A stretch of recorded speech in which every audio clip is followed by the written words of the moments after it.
Hello guys, स्वागत है आपका हमारे इस YouTube channel D R academic में।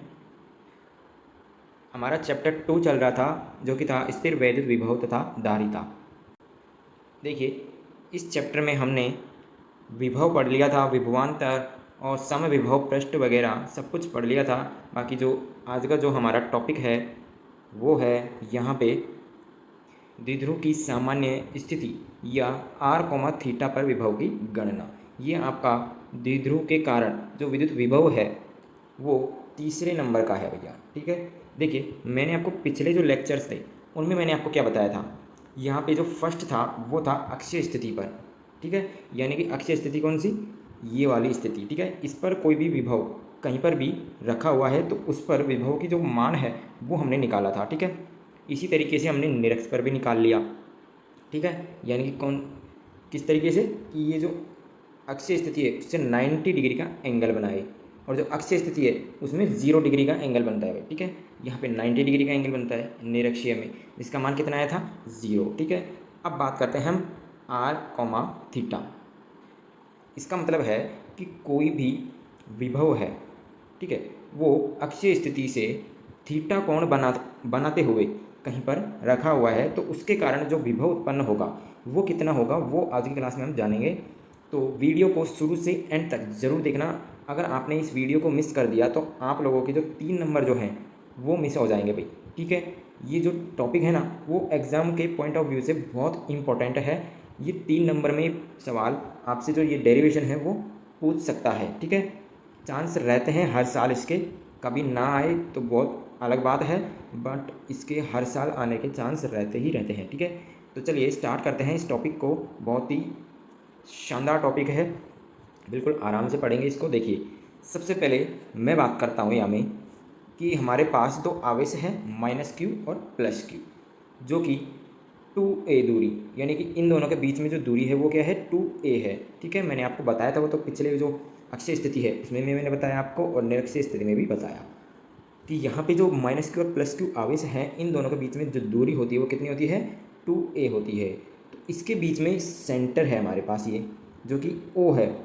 तो यहाँ से थीटा कोण, ठीक है, यहाँ से थीटा कोण बनाते हुए r दूरी, सॉरी यहाँ पे जो दूरी है वो है r। ठीक है, r दूरी पर कोई बिंदु P है भैया।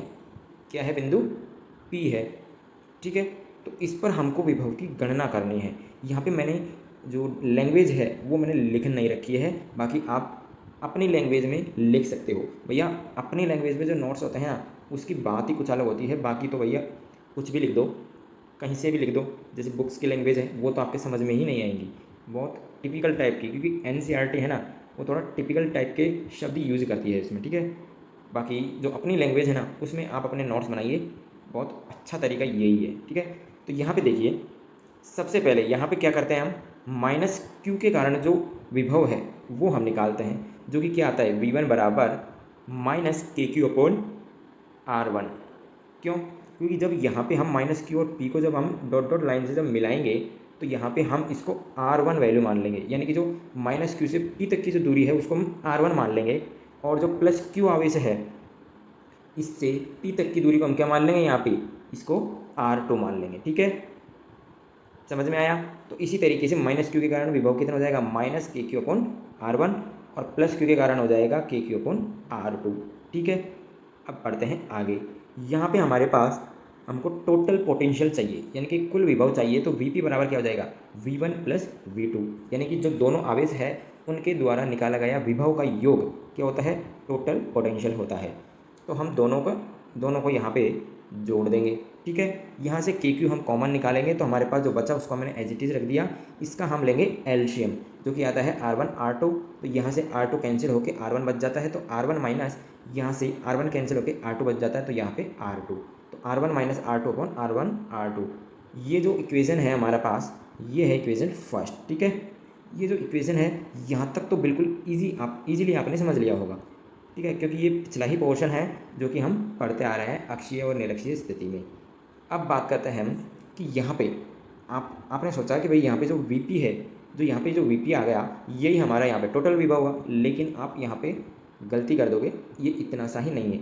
यहाँ पे जो दूरी है ना मेन चीज़ है यहाँ पे जो ये दूरियाँ हैं, जो डिस्टेंस है, जो आवेश से पी तक का जो डिस्टेंस है वो निकालना इसमें इंपॉर्टेंट है। ठीक है, ये ही इसमें इंपॉर्टेंट है। तो यहाँ पे जो R1 और R2 है इसकी वैल्यू निकालनी है आपको। ठीक है, तो उसको समझ लीजिए, यही थोड़ा सा इसमें टिपिकल हो जाता है, बाकी टिपिकल है नहीं। अगर आप अच्छे से पेशेंस के साथ इसको समझोगे तो बहुत ईजी है भाई। ठीक है, तो देखिए यहाँ पे हेडिंग आप यहाँ पे लगा के चलेगा कि R1 और R2 की गणना। ठीक है, तो देखिए हमारे पास जो डायग्राम था वो इस तरीके का था। ठीक है, इसके लिए हमने किया क्या, यहाँ पे जो आपके पास जो ब्लैक कलर में जो ये डॉट डॉट दिख रहे हैं ना, ये वाले, ये इतना काम मैंने किया किया क्या। देखिए यहाँ पे जो मेरे पास सेंटर से पी तक की जो जो रेखा थी, जो लाइन थी, यानी कि ये वाली लाइन, इसको मैंने डॉट डॉट करके थोड़ा आगे तक यहाँ तक बढ़ा लिया भाई। ठीक है, और इससे यानी कि जो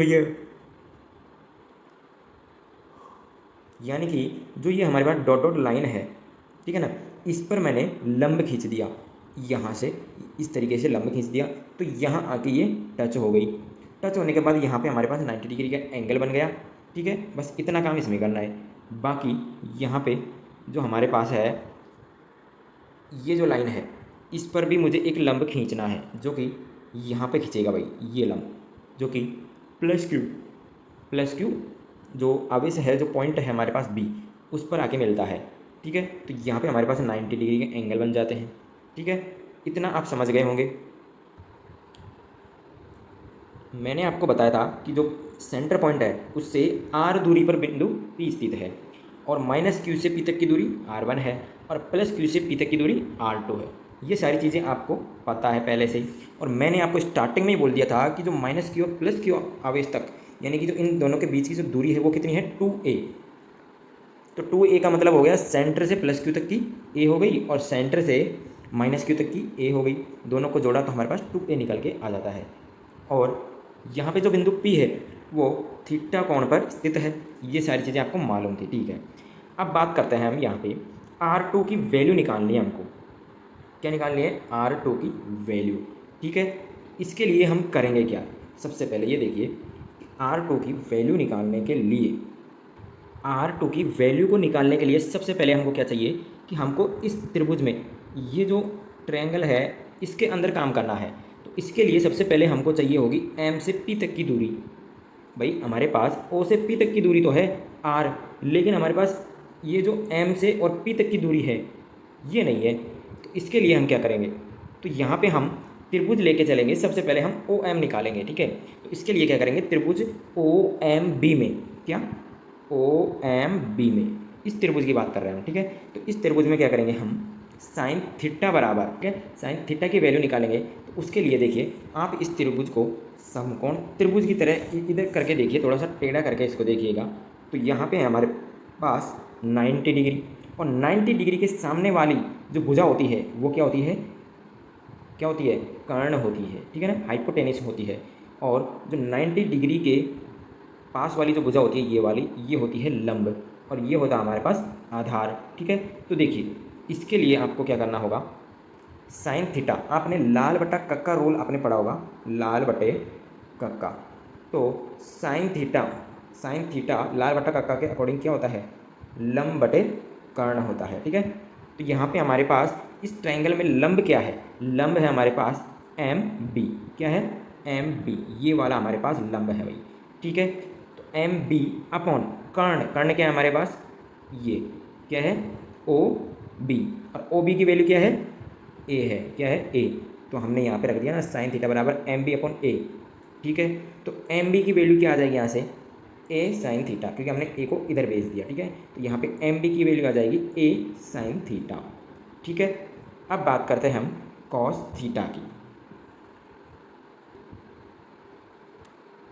हमें यहाँ पे साइन थीटा हमने निकाल लिया, अब निकालते हैं यहाँ से कॉस थीटा की वैल्यू। तो देखिए कॉस थीटा क्या आएगा, लाल बटा कक्का के अकॉर्डिंग कॉस थीटा कितना आता है भाई, लाल बटे कक्का। ठीक है, यानी कि हमारे पास आ जाएगा आधार बटे कर्ण आ जाएगा। तो आधार बटे कर्ण आएगा, तो हमारे पास आधार की वैल्यू क्या है यहाँ पे, OM। क्या है, OM है, और कर्ण कितना है हमारे पास, A है। ठीक है, तो यहाँ से हमारे पास ओ एम की वैल्यू क्या आ जाएगी, ए कॉस थीटा। तो हमने यहाँ से दो वैल्यूज़ निकाल ली है भाई, क्या निकाली है, दो वैल्यू निकाली है। एक तो एम बी की, यानी कि एम से बी तक की ये दूरी, और हमने निकाल ली है ओ एम ये। कुल मिला के हमने एक तो ये वाली दूरी निकाल ली है और एक ये वाली, ठीक है। तो इससे हमारे पास जो ये त्रिभुज है ना, इसका काम बन जाएगा भाई। तो यहाँ पे देखें नीचे, यहाँ से हमको चाहिए एम पी की वैल्यू, कितनी, एम पी, यानी कि यहाँ से यहाँ तक की जो ये एम पी है ना, ये चाहिए। तो इसके लिए देखिए हमारे पास वैल्यू क्या आई थी, ओ एम आई थी, क्या आई थी, ओ एम। एक मिनट, यहाँ पे वैल्यू क्या आई थी, ओ एम, और हमको चाहिए एम पी। तो हम इस टोटल में से इतनी वैल्यू अगर हम माइनस करते तो हमारे पास एम पी वैल्यू आ जाएगी कि नहीं। तो वही हमने यहाँ पे कर रखा है, क्या कर रखा है, एम पी बराबर O P minus O M, ठीक है। तो जो ओ पी है, यहाँ पे ओ पी जो वैल्यू है वो हमारे पास कितनी है, टोटल है, जो कि कितनी है, आर है, ठीक है। आर होने पर हमारे पास आर माइनस ओ एम क्या है हमारे पास, ए कॉस थीटा, ठीक है। तो हमने यहाँ पे जो एम पी की जो वैल्यू है वो निकाल ली है, R minus A cos theta, ठीक है। अब चलते हैं, देखिए यहाँ पे हमारे पास, अब बात करते हैं हम आर टू की, जो हमारे पास हमको जो लेंथ निकालनी थी ना आर टू, इसकी बात करते हैं। इसके लिए हम क्या करेंगे, यहाँ पे पाइथागोरस प्रमेय का यूज करेंगे। क्यों, क्योंकि हमारे पास दो लेंथ है, क्या है, दो लेंथ है भाई। हमने जो साइन थीटा और कॉस थीटा यूज किस लिए किया था, यहाँ पे हमारे पास ओनली एक ही लेंथ थी जो कि ए थी। हमारे पास ना तो एम बी की वैल्यू थी और ना ही ओ एम की वैल्यू थी, ठीक है ना, इनकी दूरी हमारे पास नहीं थी ना। तो यहाँ पे हमने दो चीज़ों का यूज़ किया, एक तो साइन थीटा और एक कॉस थीटा, इसलिए हमने दोनों से वैल्यूज़ निकाल ली। इसके बाद हमारे पास इस ट्राइंगल में हमारे पास दो वैल्यू हैं, एक तो हमारे पास एम पी की वैल्यू है और एक हमारे पास एम बी की वैल्यू है। हमें चाहिए ओनली आर स्क्वायर, जो कि हमारे पास पाइथागोरस थ्योरम से आसान निकल के आ जाएगी। तो यहाँ पे देखिए हमारे पास बी एम पी में, यानी कि हमारे पास जो ट्रायंगल है वो है बी एम पी, ठीक है, दिख रहा है आपको अच्छे से। बी एम पी में हम क्या कर रहे हैं, यहाँ पे आर टू स्क्वायर बराबर, क्योंकि आर टू जो है वो कर्ण है, क्या है, कर्ण। तो हमारे पास पाइथागोरस थ्योरम क्या होती है, कर्ण स्क्वायर बराबर आधार स्क्वायर प्लस लंब स्क्वायर। तो हम जो लंब स्क्वायर है और आधार स्क्वायर है, इन दोनों का योग क्या हो जाएगा, कर्ण स्क्वायर, जो कि मैंने यहाँ पे लिखा है कि आर टू स्क्वायर बराबर एम बी का स्क्वायर प्लस एम पी का स्क्वायर। तो हमारे पास एम बी और एम पी की वैल्यू है, वो हम यहाँ पे पुट करेंगे, यहाँ से हम सॉल्यूशन करेंगे तो ये निकल कर आ जाएगा। यहाँ पे देखिए हमारे पास जो, जब इनको हम खोलेंगे यहाँ से, तो देखिए ये क्या आ जाएगा, ए स्क्वायर साइन स्क्वायर थीटा, बिल्कुल यहाँ से इस ब्रैकेट का मान ये आ गया, प्लस जब हम इस होल स्क्वायर को खोलेंगे तो हमारे पास आ जाएगा R square plus A square cos square theta minus two A B, मतलब two A R cos theta, ठीक है। ये हमारे पास इस टोटल का सॉल्यूशन यहाँ से निकल के आ जाता है। यहाँ से क्या करेंगे, आर टू स्क्वायर बराबर आर स्क्वायर प्लस, देखिए यहाँ से मैंने क्या किया, यहाँ से जब मैं यहाँ से ए स्क्वायर और यहाँ से ए स्क्वायर जब मैं कॉमन लूँगा तो मेरे पास बचेगा sine square theta plus cos square theta, जिसकी वैल्यू होती है 1। भाई आपको समझ में आ रहा है कि नहीं आ रहा है, अगर नहीं आ रहा है तो आप हमें कमेंट कर दीजिए, फिर से एक और वीडियो, चाहे मुझे इसके लिए एक नहीं, दो नहीं, 3 वीडियो बनानी पड़ी, बट मैं इसको आपको बिल्कुल अच्छे से आपको समझा के रहूँगा, क्योंकि भैया 3 नंबर का सवाल है, ठीक है। तो कमेंट में ज़रूर बताना अगर आपके समझ में नहीं आ रहा है, तो मैं फिर से एक और वीडियो आपके लिए मैं बनाऊंगा, ठीक है। बाकी अगर आपको समझ में आ रहा है तो भी आप कमेंट कीजिए कि आपको कितने अच्छे तरीके से समझ में आ रहा है, और वीडियो को लाइक ज़रूर कीजिए, ठीक है। तो हम चल रहे थे यहाँ पे कि ए स्क्वायर मैंने कॉमन लिया यहाँ से, तो मेरे पास बचेगा sine square theta plus cos square theta, इसकी वैल्यू 1, तो मेरे पास बचेगा ओनली ए स्क्वायर। तो यहाँ से R square plus A square बिल्कुल एज इट इज़, और minus two A R cos theta as it is, ठीक है। यहाँ तक कोई दिक्कत नहीं होनी चाहिए। नेक्स्ट यहाँ पे आर टू स्क्वायर बराबर हो जाएगा, जब मैं यहाँ से इन सभी में से जब मैं आर स्क्वायर कॉमन ले लूँगा, यानी कि इस पूरे में से मैं आर स्क्वायर कॉमन ले रहा हूँ भाई, तो यहाँ पे मेरे पास क्या बचेगा, 1 plus A square upon R square minus 2a cos theta upon R, क्योंकि यहाँ पे जब आर स्क्वायर कॉमन लूँगा तो एक आर से एक आर कैंसिल हो जाएगा, तो मेरे पास ओनली एक आर बचेगा नीचे, ठीक है। तो इस तरीके से नेक्स्ट यहाँ पे देखिए मैंने आपको समझाया था कि जो ए लेंथ है वो आर से बहुत छोटी है, तो यही बात यहाँ पे मैंने मेंशन की हुई है, ठीक है। तो यहाँ पे ए स्क्वायर अपॉन आर स्क्वायर लगभग ज़ीरो के बराबर इसको कर सकते हैं। क्यों भाई, जब ज़ीरो हो जाएगा तो अपॉन में आर स्क्वायर हो, जब किसी का भी स्क्वायर क्यों ना हो, ज़ीरो ही आएगी वैल्यू। जब हम किसी संख्या का भाग ज़ीरो में देते हैं तो क्या आता है, हमारे पास ज़ीरो आता है। तो यहाँ पे ए स्क्वायर अपॉन आर स्क्वायर की वैल्यू ज़ीरो, तो यहाँ से मेरे पास ए स्क्वायर अपॉन आर स्क्वायर जो यहाँ पे है ये ज़ीरो हो जाएगी। तो हमारे पास वैल्यू क्या आ जाएगी, आर स्क्वायर कॉमन है plus R square 1 minus 2a cos theta, ठीक है। A square upon R square zero हो गया। अब देखिए यहाँ पे आर स्क्वायर यहाँ पे एज इट इज़ है, मेरे पास बचा 1 minus 2a cos theta upon R, ठीक है भाई। ये जो है वन माइनस और ये अलग से है, ठीक है ना, ये 1 के अपॉन में आर नहीं है, ठीक है। तो यहाँ पे देखिए जब मैं यहाँ से R2 की वैल्यू रखूँगा तो दोनों तरफ मैं रूट करूँगा, ठीक है ना, क्या करूँगा, अंडर रूट लेने पर। तो यहाँ पे जब अंडर रूट लूँगा तो यहाँ तो रूट से स्क्वायर कैंसिल हो जाएगा, तो यहाँ बचेगा मेरे पास R, और यहाँ पे क्या हो जाएगी, घात 1/2। तो इस घात 1/2 का सॉल्यूशन किस तरीके से होता है, द्विपद प्रमेय से, ठीक है। जो कि किस तरीके से होता है, मैंने ऊपर यहाँ पे लिखी हुई थी, आपने शायद देखा हो। तो ये है हमारे पास द्विपद प्रमेय। द्विपद प्रमेय क्या होता है, 1 प्लस माइनस एक्स की पावर n। तो यहाँ पे मेरे पास n की वैल्यू कितनी है, 1/2 है।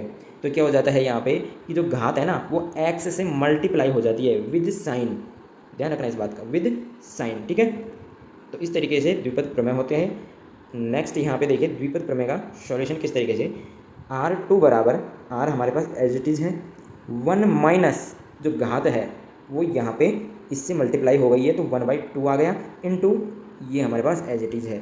यहाँ पे 2 से 2 कैंसिल हो जाता है, बाकी जो बचा उसको हमने एज इट इज़ रख दिया। तो हमारे पास R2 की वैल्यू आ गई R minus A cos theta, क्योंकि यहाँ पे R से R कैंसिल हो जाएगा, तो यहाँ पर R minus A cos theta, जो कि हमारे पास टोटल यहाँ पे R2 की वैल्यू निकल कर आ गई है भैया ये, ठीक है। यही हमारे पास R2 की वैल्यू है। इसी प्रकार हम जब R1 की वैल्यू निकालेंगे तो वो निकल कर आएगी R1 equal to R plus A cos theta, ठीक है भाई। अगर आपको ये समझ में नहीं आया कि R1 की वैल्यू किस तरीके से, तो आप जो R2 की जो प्रोसेस हमने अभी फॉलो की है इसी तरीके से आपको R1 के लिए भी करना पड़ेगा। तो मैं बोलता हूँ कि आप इसको थोड़ा डायरेक्ट याद रख लीजिएगा, ठीक है। अगर मैं इसको बताने लगूंगा तो वीडियो बहुत लंबी हो जाएगी, ठीक है। तो आप यहाँ से बस डायरेक्ट ध्यान रख लीजिएगा कि R2 की वैल्यू आ गई हमारे पास R minus A cos theta, और R1 की वैल्यू आ गई है R plus A cos theta, ठीक है। ये हमारे पास दोनों वैल्यू आ गई हैं, इनको हम समीकरण 1 में पुट करेंगे, जो कि हमारे पास समीकरण 1 क्या था, हमारे पास समीकरण 1 था ये, V P is equal to K Q R1 minus R2 upon R1 R2, ठीक है। इसमें हम R1 R2 की वैल्यू पुट करेंगे तो हमारे पास मान निकल कर आएगा, ये वैल्यू हमने पुट कर दी है। इसमें हम जब यहाँ पे वैल्यू को पुट करेंगे तो हमारे पास यहाँ से R कैंसिल हो जाएगा, हमारे पास बचेगा 2a कॉस थीटा, ठीक है, और अपॉन में बचेगा R स्क्वायर माइनस ए स्क्वायर कॉस स्क्वायर थीटा। तो यहाँ पे जब ऊपर मैं यहाँ पे बात करता हूँ Q इंटू 2a की, तो ये कितना हो जाता है P, जो कि होता है विद्युत द्विध्रुव आघूर्ण। तो यहाँ पे हो जाएगा के पी कॉस थीटा। अब बात करते हैं नीचे हमारे पास R स्क्वायर माइनस ए स्क्वायर कॉस स्क्वायर थीटा की। तो यहाँ पे मैंने बताया था ए जो लेंथ है वो R से छोटी है, तो ए को हम नगण्य मान सकते हैं, यानी कि 0 के बराबर मान सकते हैं। तो नीचे हमारे पास बचेगा R स्क्वायर, ठीक है। तो हमारे पास फाइनली जो R कोमा थीटा स्थिति का जो हमारे पास वैल्यू निकल के आता है, जो विभव निकल के आता है, वो आता है V P is equal to K P cos theta upon R square. ये है हमारे इस इतने बड़े डेरिवेशन का एक छोटा सा फॉर्मूला, ठीक है। यहाँ पे मैंने 5 स्टार इसके इसीलिए लगाया है क्योंकि ये सबसे इम्पोर्टेंट, इस चैप्टर का ही सबसे इम्पोर्टेंट डेरिवेशन है भाई, और बहुत मज़ेदार भी है, ठीक है भाई। आपके अगर थोड़ा बहुत डाउट है तो आप हमें कमेंट कीजिए, उसका सॉल्यूशन नेक्स्ट वीडियो में किया जाएगा, ठीक है। अब यहाँ पे बात करता हूँ मैं केस फर्स्ट की। केस फर्स्ट क्या है कि जब बिंदु P कहाँ पे हो, निरक्षीय रेखा पर। अब मैं बताता हूँ निरक्षीय रेखा पर जब हमारे पास जो विभव है, यानी कि जो बिंदु P है वो निरक्षीय स्थिति पर हो, तो हमारे पास जो विभव का मान है वो 0 क्यों आता है? जब आप यहाँ पे P बिंदु जो कि है निरक्षीय स्थिति, तो यहाँ पे थीटा का मान मैंने अभी शुरुआत में ही क्या बताया था, 90 डिग्री। ठीक है, बिंदु P 90 डिग्री के एंगल पर स्थित है, तो यहाँ पे थीटा हो जाएगा 90 डिग्री। तो यहाँ पे जब मैं cos 90 रखूँगा तो cos 90 की वैल्यू 0, इसलिए हमारे पास V निरक्षीय की वैल्यू आ जाती है 0। तो आपके समझ में आया ना? तो इसीलिए मैं बोलता हूँ, आज मैं फिर बोल रहा हूँ इस वीडियो में कि हर टॉपिक एक दूसरे से लिंक होता है। मैं बार बार हर वीडियो में यही बता रहा हूँ कि भाई हर टॉपिक एक दूसरे से लिंक होता है। ठीक है, नेक्स्ट यहाँ पे देखिए केस सेकंड है यहाँ पे, जब बिंदु P अक्षीय रेखा पर हो। यहाँ पे अक्षीय रेखा का भी हम निकाल सकते हैं, जो कि क्या निकल के आएगा, थीटा का मान 0, क्योंकि हमारे पास जो एंगल होता है वो 0 डिग्री होता है। भाई ये होती है हमारे पास, मान लीजिए पॉइंट P यहाँ पे है और ये है हमारे पास अक्षीय स्थिति। तो जो पॉइंट P है वो कहाँ पे है, बिल्कुल 0 डिग्री के एंगल पर ही तो है। ठीक है, तो थीटा का मान कितना हो जाएगा, 0। तो K P cos 0 upon R square, तो कॉस 0 का मान 1, तो बचा हमारे पास क्या, के पी अपन आर स्क्वायर, जो कि हमारे पास क्या था, वी अक्षीय की वैल्यू, यानी कि अक्षीय स्थिति पर विभव का मान था के पी अपन आर स्क्वायर। तो आप लोगों को समझ में आया कि नहीं आया? ठीक है, तो इससे न्यूमेरिकल भी आ सकते हैं और ये डेरिवेशन भी पूछा जा सकता है। तो आप लोग अच्छे से इसको पढ़ के जाइएगा एग्ज़ाम में जब भी जाओ। और एक बात का खास ध्यान रखना, मैं फिर बोल रहा हूँ कि हर वीडियो में जो टॉपिक पढ़ाया जाता है उसको ध्यान से पढ़िएगा, क्योंकि हर टॉपिक एक दूसरे से लिंक होता है। भाई मैं हर वीडियो में बोलता ही रहूँगा ये, जब भी मेरे को किसी पिछले टॉपिक का कोई भी कंसेप्ट यूज़ करना होगा तो मैं फिर वहाँ पे बोलूँगा कि देख लो, फिर से पिछले वाले टॉपिक का छोटी से छोटी चीज़ भी यहाँ पे काम आ रही है। ठीक है, तो इस फिज़िक्स में यही होता है कि हर टॉपिक दूसरे से लिंक होता है। ठीक है, तो आज की वीडियो में इतना ही।